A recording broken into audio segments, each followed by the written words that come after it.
Do you believe that the dead can be raised? Do you believe that the dead can and are raised in this modern day? Today, we will look at 8 instances recorded in the Bible when the dead was raised back to life. During a time of severe drought in Israel, the prophet Elijah took refuge in the town of Zarephath. God instructed Elijah to seek out a poor widow there, who would provide him with food and shelter. When he found her, she was gathering sticks to prepare a last meal for herself and her son. She had only a handful of flour and a bit of oil left, yet, out of faith, she shared her provisions with Elijah. Miraculously, God provided for her and her son, as her jar of flour and jug of oil never ran dry. Some time later, the widow's son fell ill and died, causing her deep sorrow and despair. In her grief, she turned to Elijah, questioning why God would allow such a tragedy.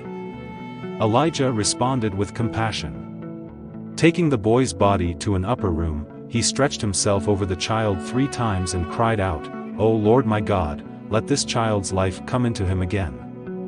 Miraculously, God answered Elijah's prayer, and the boy's life was restored. Elijah carried him back to his mother, who was filled with joy and newfound faith, declaring, "Now I know that you are a man of God and that the word of the Lord in your mouth is truth." This resurrection story highlights the power of God working through his prophets and his tender compassion for the suffering of a widow who thought she had been forgotten. Elijah's unwavering faith in the face of death revealed God's mercy and set a powerful example for generations to come. The prophet Elisha, Elijah's successor, often passed through the town of Shunem. There, he was welcomed by a wealthy Shunammite woman and her husband, who offered him food and lodging. Moved by their kindness, Elisha wanted to repay them in some way.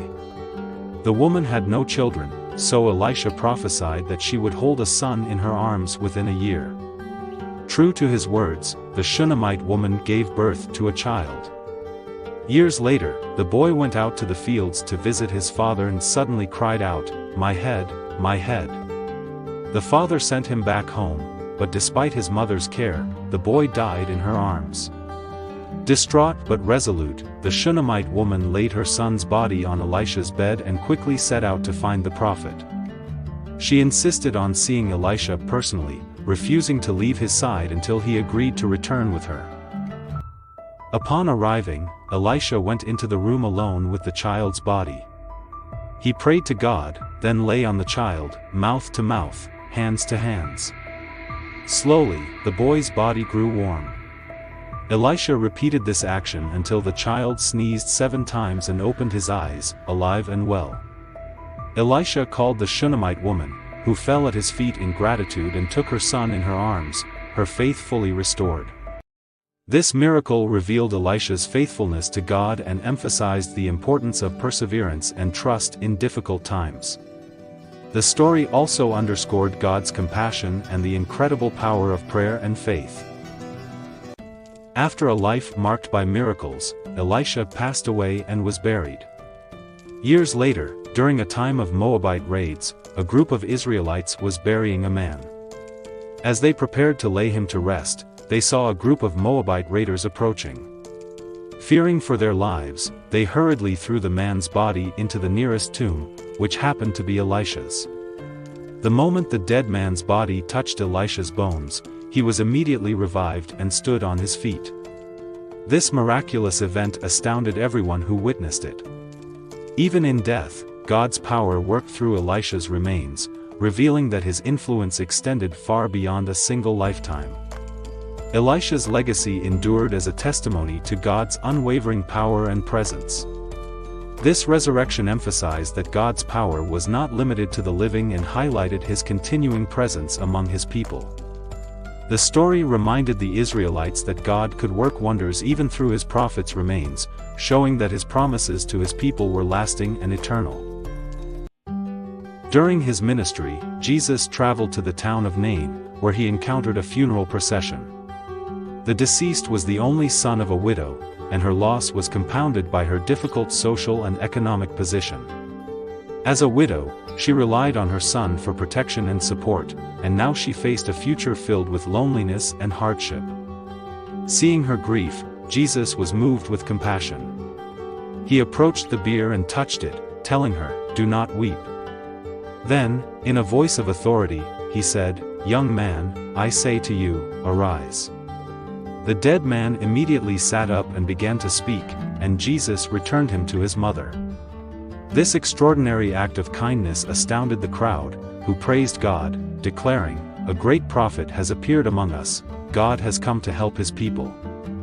This miracle of resurrection was not only a testament to Jesus' authority over life and death but also a profound act of mercy. Jesus gave the widow back her son, lifting her from despair and restoring her hope and security. The crowd's reaction reflected the impact of the event on their faith and understanding of God's compassion. Jairus, a synagogue leader, was desperate to save his young daughter's life. Falling at Jesus' feet, he pleaded for him to come to his house and heal her. Jesus agreed, but while they were on their way, a messenger arrived with grim news: the girl had died. Heartbroken, Jairus was ready to abandon hope, but Jesus encouraged him, saying, "Do not fear, only believe." Arriving at Jairus' house, Jesus encountered mourners wailing and crying over the girl's death. He told them, "The child is not dead but asleep," yet they laughed at him, not understanding. Jesus took Jairus, the girl's mother, and 3 disciples into the room where she lay. He gently took her by the hand and said, "Little girl, I say to you, arise." Immediately, the girl got up and began to walk around, and Jesus instructed her parents to give her something to eat. This miracle revealed the power of faith and underscored that, even in hopeless situations, belief in God's timing is essential. Jesus' ability to restore life showed his divine authority, and the event strengthened the faith of Jairus, his family, and the disciples. Lazarus, a beloved friend of Jesus, lived in Bethany with his sisters, Mary and Martha. When Lazarus became ill, his sisters sent word to Jesus, but he delayed his journey. By the time he arrived, Lazarus had been in the tomb for 4 days, and grief had set heavily upon his family and friends. Martha expressed her sorrow to Jesus, saying that if he had come sooner, her brother would not have died. Jesus reassured her, saying, "Your brother will rise again." Moved by the pain he saw around him, Jesus approached the tomb and wept. Then, he ordered the stone to be rolled away and called out in a loud voice, "Lazarus, come out." Lazarus emerged, still bound in burial cloths, fully alive. The onlookers were astounded, and many believed in Jesus because of this miracle. This resurrection was a powerful testament to Jesus' claim that he is the resurrection and the life. Lazarus' return to life foreshadowed Jesus' own resurrection and strengthened the faith of those who witnessed it. It was a sign of hope and assurance that, through Jesus, even death could be overcome. Tabitha, also known as Dorcas, was a beloved disciple in the port city of Joppa. She was known for her charitable deeds, especially to widows, and her generosity earned her the affection of many. When Tabitha fell ill and died, the community was deeply affected. They laid her body in an upper room and sent for Peter, who was in a nearby town. Upon arriving, Peter was led to the upper room, where the widows gathered, showing him the garments that Tabitha had made for them. Deeply moved, Peter sent everyone out of the room, knelt down, and prayed. Then he turned to the body and said, "Tabitha, arise." She opened her eyes, saw Peter, and sat up. Peter helped her to her feet and presented her to the believers, who rejoiced in gratitude and amazement. Tabitha's resurrection reaffirmed God's compassion and his acknowledgement of her good works. Her return to life had a significant impact on Joppa, leading many to believe in the Lord. Our final account is the story of Eutychus. One Sunday evening, Paul was in Troas, meeting with believers and speaking for hours, intending to leave the next day. The gathering took place in an upstairs room, filled with many lamps. A young man named Eutychus was sitting in a window, but as Paul spoke on, Eutychus grew very tired and eventually fell asleep. Suddenly, Eutychus fell from the third-story window and was found dead. Paul quickly went down, embraced him, and assured everyone, "Do not be alarmed, he's alive." Through God's power, Eutychus was revived, bringing great relief and joy to everyone there.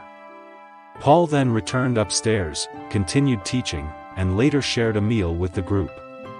By dawn, Paul departed, leaving the believers comforted by the miracle they had witnessed. Eutychus' story reminds us of God's power to bring life and comfort in times of despair.